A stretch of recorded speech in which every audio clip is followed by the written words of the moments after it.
Assalamualaikum warahmatullahi wabarakatuh. Kembali lagi bersama saya Safruddin Alayubi di channel Mas Udin. Di video kali ini saya ingin menceritakan sebuah kisah pengalaman dari Mbak Imas di Wonosobo. Sebelum memasuki ceritanya, teman-teman jangan lupa untuk like, comment, share, and subscribe. Dan jangan lupa juga untuk nyalakan loncengnya agar selalu mendapatkan video-video terbaru dari saya. Baiklah teman-teman, kejadiannya itu di tahun 2003. Mbak Imas ini adalah seorang pekerja pabrik di daerahnya.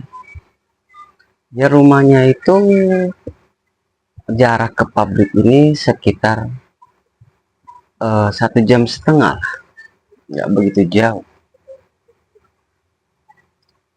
Mbak Imas ini adalah perempuan yang belum nikah di daerah desanya gitu.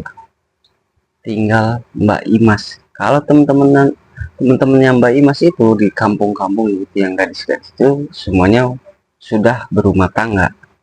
Cuma di daerah situ hanya Mbak Imas yang belum.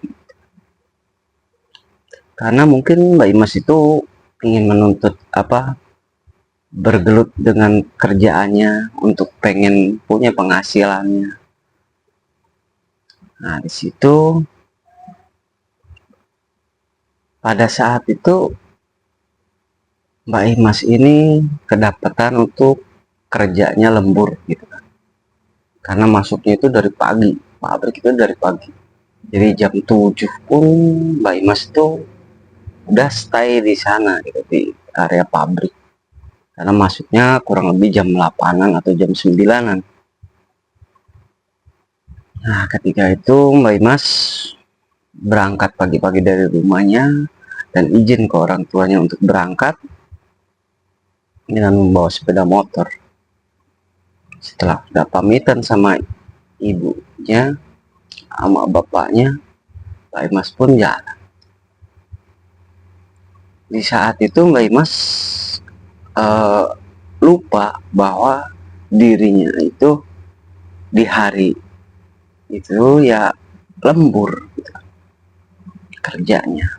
Karena ada dikasih jadwal dari istilahnya dari kepala bagiannya itu untuk hari ini siapa gitu. Nah, kebetulan di hari Jumat ini Mbak Imas itu kebagian ngelembur. Nah, singkat cerita teman-teman, Mbak Imas pun kerja seperti biasa sampai jam makan siang gitu kan, ngobrol sama teman-temannya. Mbak Imas ini tergolong orang yang ramah,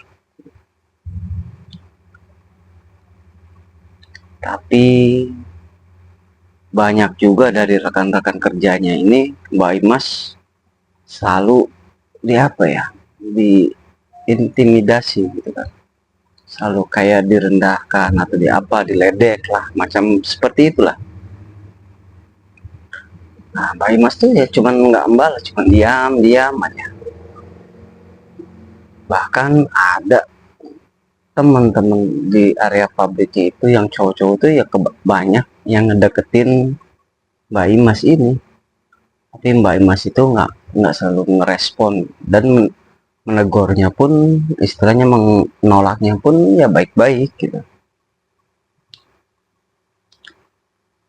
Ketika itu Mbak Imas kesel, salah satu teman pabriknya itu selalu menghina gitu kan, selalu ngejek, mau jadi perawan tua katanya, nggak nikah-nikah, seperti itu.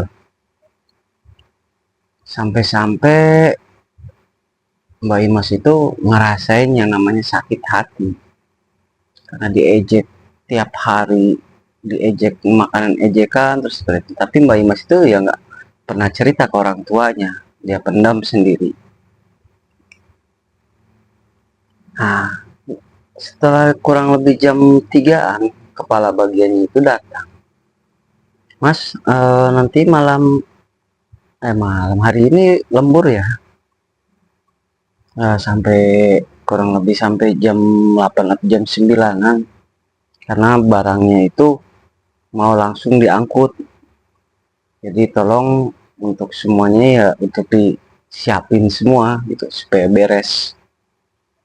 Akhirnya setelah itu Mbak Imas pun dan teman-teman yang lembur itu ya bekerja seperti biasa. Dan ketika Mbak Imas lagi mengerjakan pekerjaannya itu, ada salah satu cowok yang namanya itu si Ujang gitu kan. Ujang ngampirin gitu kan, Mas nanti malam pulangnya bareng yuk katanya. Kebetulan si Ujang ini pulangnya arahnya searah gitu kan, cuman beda beda desa gitu. Tapi si Ujang ini rumahnya ngelewatin jalannya Mbak Imas ini. Gimana ya, Kang Ujang, Mas juga bawa motor katanya. Ya nggak apa-apa, kita barengan, tapi kita ntar main dulu, nongkrong dulu gitu. Nah, setelah itu Mbak Imas pun mengiyakan, ya udah lihat ntar malam aja. Setelah selesai, kebetulan Kang Ujang ini selesai di jam tujuan, dan Kang Ujang pun nungguin di depan sembari ngopi ngerokok gitu kan, nungguin Mbak Imas ini keluar. Tepatnya jam 8 kurang 10 itu semua kerjaan udah beres dan sudah mulai boleh pulang gitu kan. Absen pulang. Mbak Imas pun bergegas untuk menuju ke parkiran mengambil sepeda motornya. Saat itu di parkiran itu sepi lah. Karena yang lain itu udah Mbak Imas doang sendiri. Mbak Imas itu ketika di parkiran pabrik seperti melihat di pojokan itu ada bayangan seperti sosok laki-laki gitu. Sosok laki-laki, tapi ya sama-sama karena posisinya itu ya agak gelap gitu kan, karena udah semuanya aktivitas udah selesai. Nah, ketika itu Mbak Imas pun bergegas buru-buru ngambil sepeda motornya dan sempat lagi menoleh ke arah belakang itu, ternyata ada sosok laki-laki, ya tampan lah mukanya, tampan gitu. Tapi Mbak Imas itu baru pertama kali ngelihat dia. Selama Mbak Imas kerja di pabrik itu, Mbak Imas nggak pernah ngelihat dia. Mukanya agak bercahaya gitu, ganteng lah. Akhirnya Mbak Imas pun buru-buru keluar dari parkiran, dan di depan gerbang itu Kang Ujang itu udah nunggu di situ. Nah, Kang Ujang itu nunggu, akhirnya, Mas, ayo kita pulang. Tapi mampir dulu ya ke sini ya, kita ngopi-ngopi dulu. Kayaknya udah malas nih, Mas. Kayak Kang nggak enak, takutnya orang rumah nungguin. Ya udah, kamu kabarin aja dulu ibu bapak kamu di rumah, bilang aja ngelemburnya ini gitu, banyak kerjaan. Ya karena Mbak Imas itu nggak naruh apa ya, percaya aja, nggak naruh curiga nggak apa gitu, cuman sekedar ngopi paling, istilahnya melepas lelah.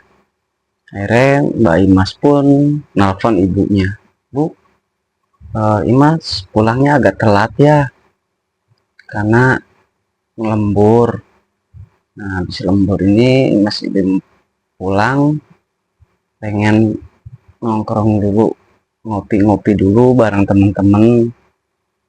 Oh ya udah, tapi pulangnya jangan malam-malam ya, terus hati-hati di jalan. Ya bu. Akhirnya Pak Imas itu jalan lah sama Kang Ujang ini di suatu tempat, ya dibilang kafe, buka nggak kafe gede gitu kan ya, tongkrong-tongkrongan anak-anak muda lah istilahnya, nongkrong di situ. Nah, di hari itu tepatnya jam setengah 9, baik Mas itu sama Kang Ujang itu lagi asik-asik ngobrol gitu kan di kafe itu sambil dengerin musik. Nah, si Kang Ujang itu nanyain, Mas saya tahu kamu tuh sering diejek sama yang lain, tapi kamu kenapa nggak balas? Ah Kang, ngapain juga mau balas orang kayak gitu yang udah karakternya. Tapi Mas juga kesel juga sih.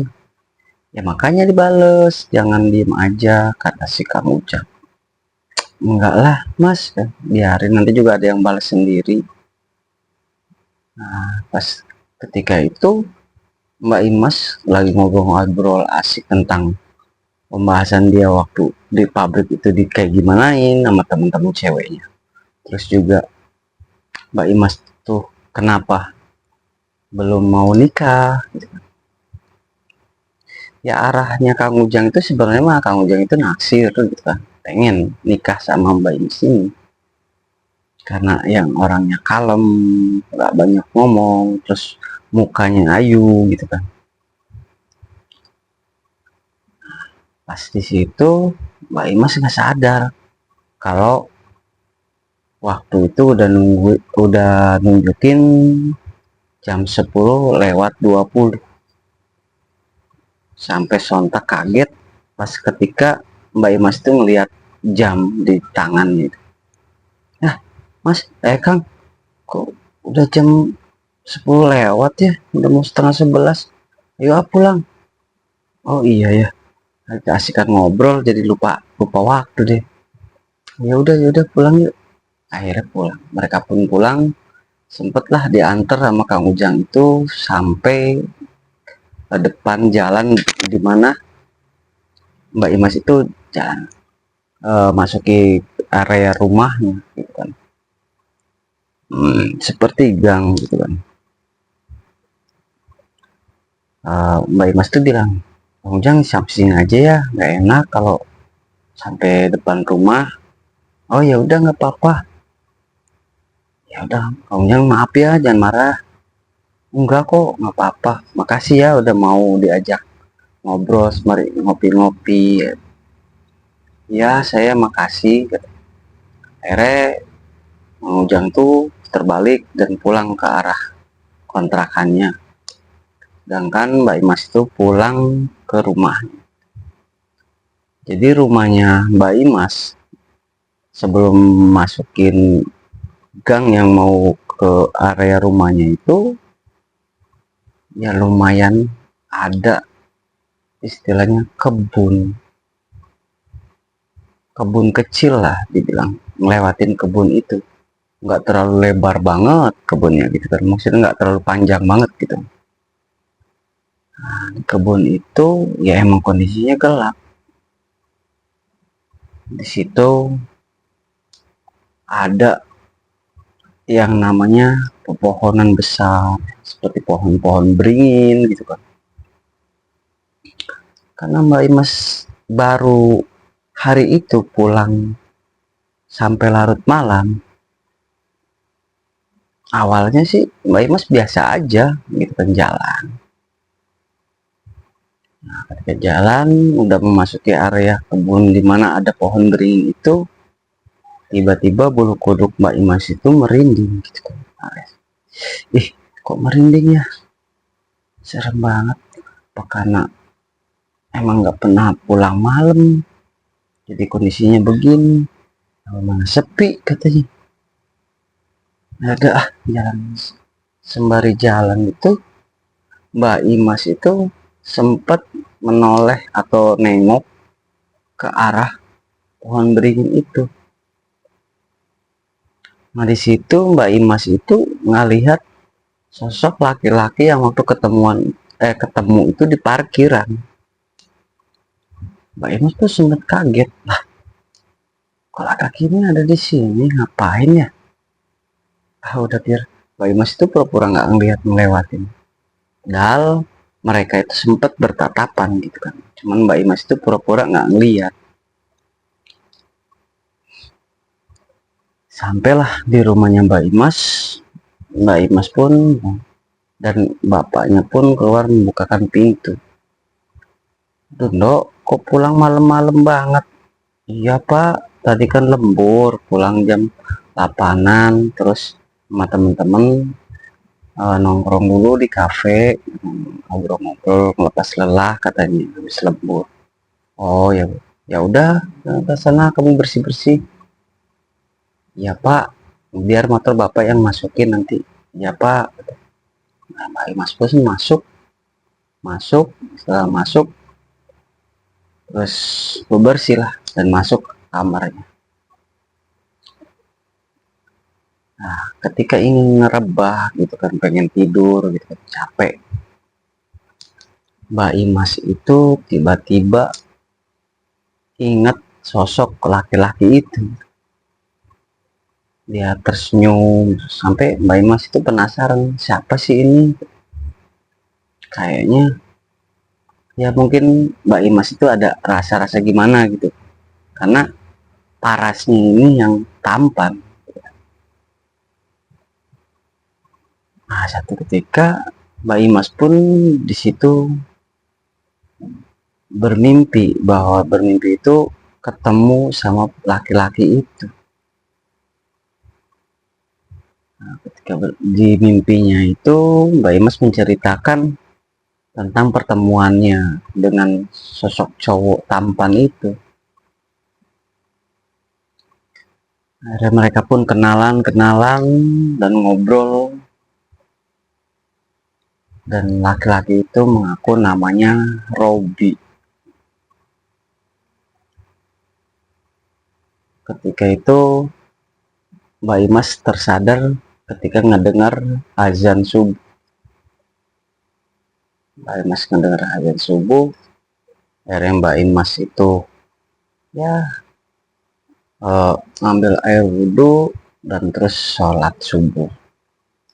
Setelah sholat subuh Mbak Imas sudah beres, Mbak Imas pun bantu ibunya untuk masak air gitu kan, karena untuk sarapan kan. Terus masaklah sama ibunya. Nah, ketika itu terus berangkat, Mbak Imas pun ketemu di area kebun yang semalam Mbak Imas itu ngelihat sosok itu. Dia lagi bawa motor, pas banget Mbak Imas itu di belakang. Pas pengen ngedahuluin, Mbak Imas tuh nengok, Robi. Mbak Imas tuh spontan nyebut, Robi kok dari sini? Akhirnya sih sosok laki-laki itu bilang, iya, ya udah bareng aja. Kamu sejak kapan di pabrik itu, kok nggak pernah lihat? Kamunya aja nggak pernah lihat saya. Kalau kan saya kan ngeliatin terus. Saya kan gurauan dari si Robi ini. Nah, ketika itu mereka pun ke pabrik dan ngobrol. Ketika jam istirahat, Mbak Imas itu duduk di meja yang sendirian sampai-sampai teman-teman yang lain itu aneh, kok tumben Mbak Imas duduk sendirian terus ngomong sendirian. Sampai yang teman-teman yang sering nyinyirnya ini bilang, udah gila kali gara-gara nggak nikah. Mbak Imas pun sempet noleh gitu kan ke mereka itu dengan sorotan mata tajam karena kesel gitu kan. Terus diem Mbak Imas tuh. Sampai-sampai Mbak Imas pun setelah ngobrol dengan si Robi Tapi di teman-teman yang lain itu nggak kelihatan bahwa Mbak Imas itu sendirian. Robi pun mengutarakan sebuah isi hatinya dan mengajak untuk menikah. Ya, namanya perempuan, Mbak Imas itu ya ngerasa tersipu-sipu malu, tapi Mbak Imas juga ada rasa dengan si Robi. Sementara dengan si Ujang itu nggak begitu, lebih menganggap ya temen lah katanya. Akhirnya singkat cerita, ketika itu diadakan pernikahan, bahwa Mbak Imas itu nikah dengan Robi. Acaranya pun sederhana. Robi itu ya bawa dengan keluarganya, bawa seserahannya, seperti layaknya biasalah gitu kan. Entah kenapa semenjak pernikahannya Mbak Imas ini, Mbak Imas itu semakin hari semakin tubuhnya itu menyusut, agak apa ya, menyusut lah, yang tadinya sekel itu kan berisi, tiba-tiba nyusut.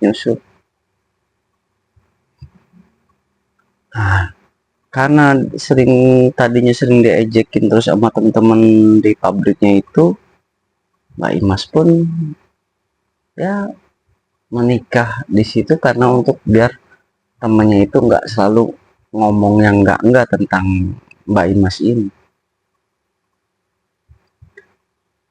Ya, mereka pun dengan menjalani hubungan itu sebagai pernikahannya, tapi secara nggak sadar tubuhnya Mbak Imas itu semakin hari semakin kesana, makin menyusut, gitu kan. Makin nggak berisi dan sering kena sakit-sakitan. Dan kadang-kadang Mbak Imas itu sering kayak orang kesurupan gitu. Sering kalau di kamar itu sering ketawa, kadang-kadang sering nangis gitu.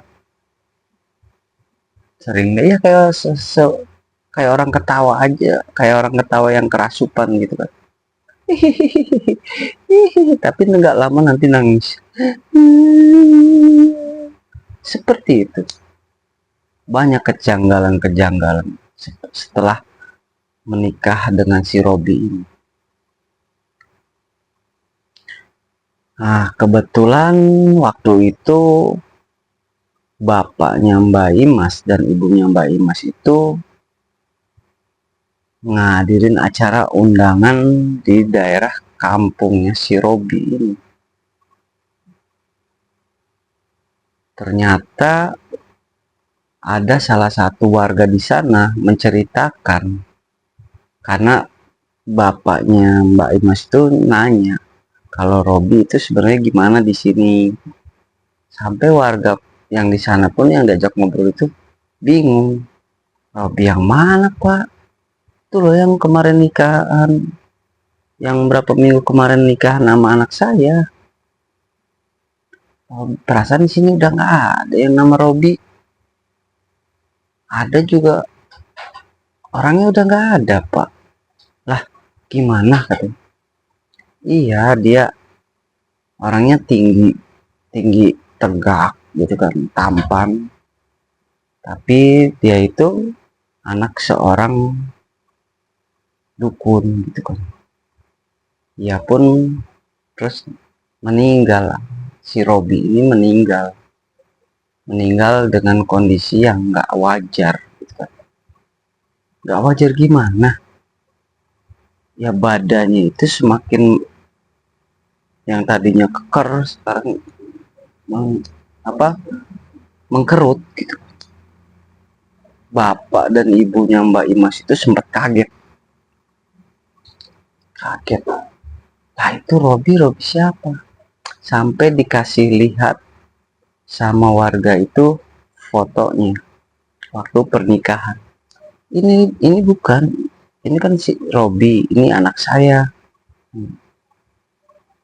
Si tetangganya Robi ini atau orang sekampungnya si Robi ini ingat bahwa mukanya si Robi ya seperti itu.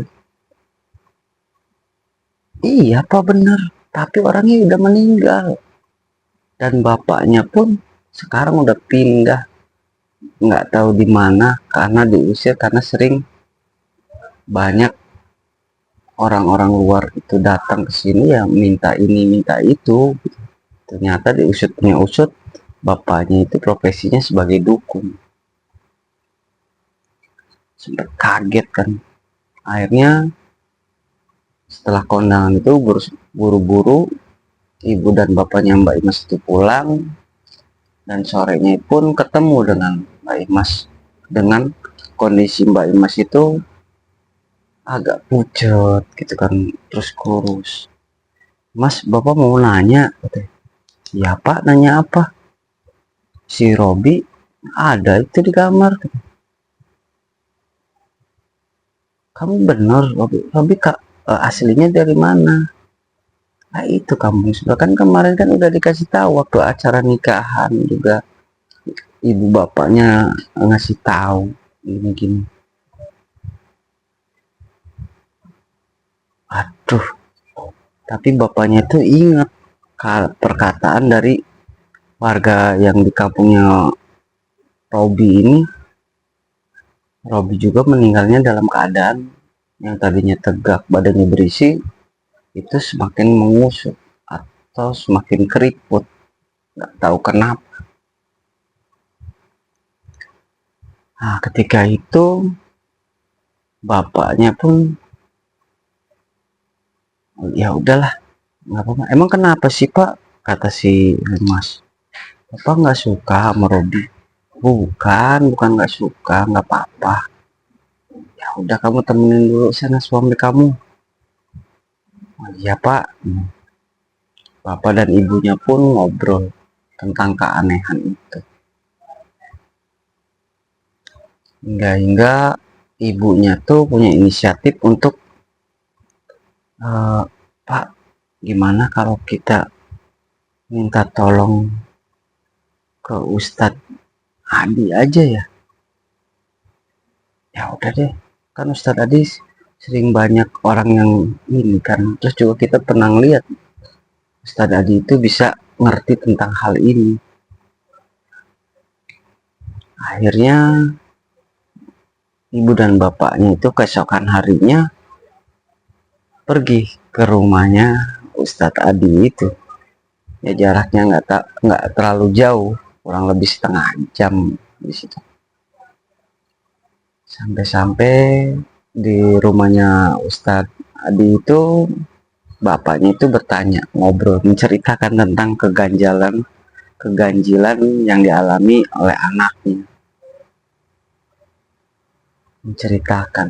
Akhirnya Ustadz itu nggak tahu baca apa gitu, melihat dan menerangkan ke bapaknya Mbak Imas dan ibunya Mbak Imas itu, iya pak,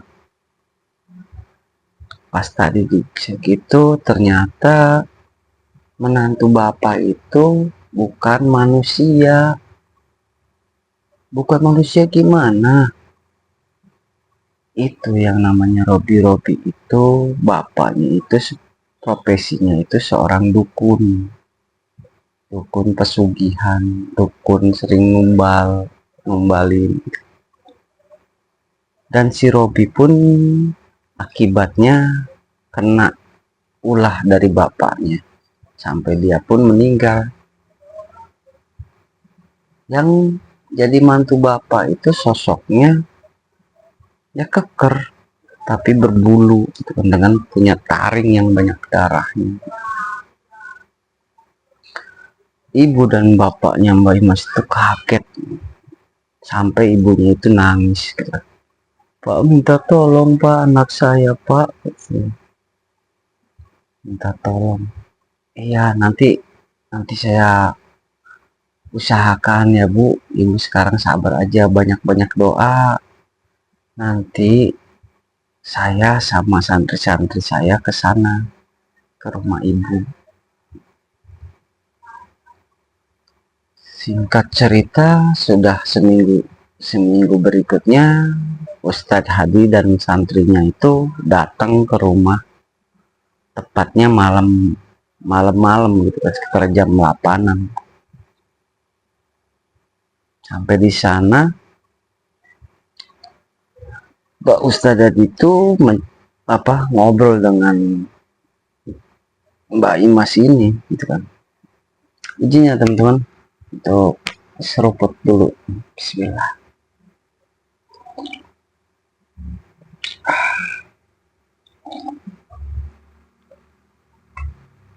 Alhamdulillah. Nah, setelah Pak Ustadz itu menanyakan tentang suaminya Mbak Imas yang bernama Robi ini, dan Pak Ustadz ini menjelaskan bahwa si Robi itu udah nggak ada, dan itu sosok makhluk yang digunakan oleh bapaknya Pak Robi di saat ritual. Akhirnya Mbak Imas pun kaget dan nggak percaya. Pak Ustadz ngarang orang itu suamiku bener manusia kok. Kalau nggak percaya ayo. Jadi Pak Ustadz ini dengan santrinya ngaji di situ dan sempat ngebuka matanya Mbak Imas itu untuk melihat sosok sebenarnya suaminya dia itu apa. Ketika dipanggil si suaminya ini, pas keluar dari kamar, sosok yang tadinya tampan, badannya keker itu tiba-tiba berbulu hitam dan bertaring. Sampai Mbak Imas pun kaget dan takut, teriak. Dan ibu bapaknya pun memegang Mbak Imas dengan erat gitu kan. Sosok makhluk itu pun sempat ngomong ke Pak Ustadz tadi itu, jangan ganggu urusan saya, jangan ganggu istri saya. Jangan ganggu gimana? Kamu itu yang udah ganggu di alam manusia. Kamu harusnya nikah hanya dengan sebangsamu, bukan dengan dia.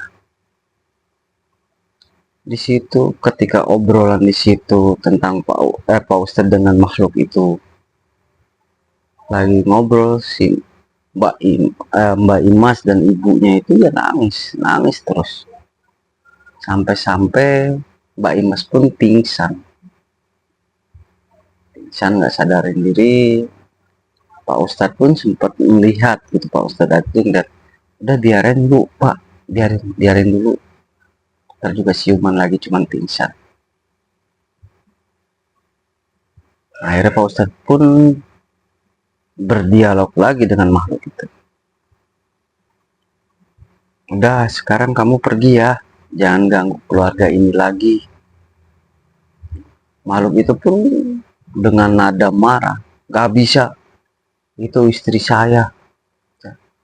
Akhirnya Pak Ustadz pun menyuruh santri-santrinya itu untuk membacakan ayat kursi dan ayat-ayat lainnya, sehingga si makhluk itu ngerasa kepanasan, tapi dengan tetap melawan, makhluk itu pun terus memberontak. Ustadz pun terus melafazkan ayat-ayat suci Al-Quran dan dengan membaca doa-doa khususnya, sampai-sampai yang tadi sosok itu keluar dari kamar itu berubah seperti asap karena merasa kepanasan dengan bacaan ayat-ayat kursi dan ayat-ayat Al-Quran. Hancur lebur. Ketika itu Mbak Imas pun tersadar, mah, Bu, Pak, Mas Robi mana? Mas Robi? Sampai ditegas. Mbak Imas pun sempat terganggu mentalnya. seperti orang gila yang hanya ngelamun. Mbak Imas pun nggak, dalam seminggu itu nggak masuk kerja karena kondisi mentalnya udah keganggu. Sampai di minggu keduanya Pak Ustadz Hadi pun datang kembali ke rumahnya Mbak Imas itu karena permintaan dari bapak dan ibunya Mbak Imas. Pak, gimana anak saya Pak ini jadi begini? Akhirnya Pak Ustadz pun menyuruh bapak dan ibunya itu mengambil air segelas. Akhirnya Pak Ustadz Hadi pun membacakan doa-doa dan ayat-ayat Al-Quran itu ke gelas itu dan disuruh diminumkan ke Mbak Imas dan diusapkan di mukanya. Awalnya Mbak Imas itu sempat nolak, nggak mau lah, nggak mau Mas Robi, semaunya Mas Robi. Ketika itu dipaksa lah sama bapaknya karena melihat anaknya seperti orang gila, kasihan dan nggak tega. Akhirnya dengan agak keras bapaknya itu menenggakkan air putih itu, minum, terus diusapkan di mukanya. Sampai situ Mbak Imas pun terpingsan lagi dan terjatuh. Kurang lebih 15 menit Mbak Imas tersadar dan memanggil-manggil ibu. Ibu, ibu. Akhirnya Mbak Imas ketika memanggil ibu-ibu itu nggak lama ibu dan bapak dan Pak Ustadz itu menghampiri ke kamarnya Mbak Imas. Ibu, saya kenapa kok kayak gini, acak-acakan kayak gini? Apa-apa dok, ibunya sembari nangis. Syukur alhamdulillah kamu udah. Ya kok ada Pak Ustadz? Ngapain Pak Ustadz? Ada apa-apa, lagi silaturahmi aja Imas, kesini ke bapak lagi ngobrol. Ya disitulah Mbak Imas akhirnya normal seperti biasa lagi dan bekerja seperti biasa lagi. Sampai di situ Mbak Imas pun akhirnya menikah lagi dengan namanya yang Kang Ujang itu. Mereka pun hidup dengan rukun, dengan bahagia, sampai istilahnya mempunyai keturunan. Dan sampai saat ini pun mereka pun dengan harmonisnya keluarganya, dengan mempunyai 3 orang anak. Kehidupannya Mbak Imas itu udah bahagia, terlepas dari makhluk, cengkraman makhluk itu. Buat Mbak Imas, makasih atas ceritanya, atas berbagi cerita pengalamannya dan ingin diceritakan di channel saya ini. Semoga Mbak Imas dan keluarganya selalu sehat dan dilimpahkan rezekinya. Amin, amin ya Allah ya Rabbal Alamin. Akhir kata, saya Syafruddin Alayubi mohon pamit. Assalamualaikum warahmatullahi wabarakatuh.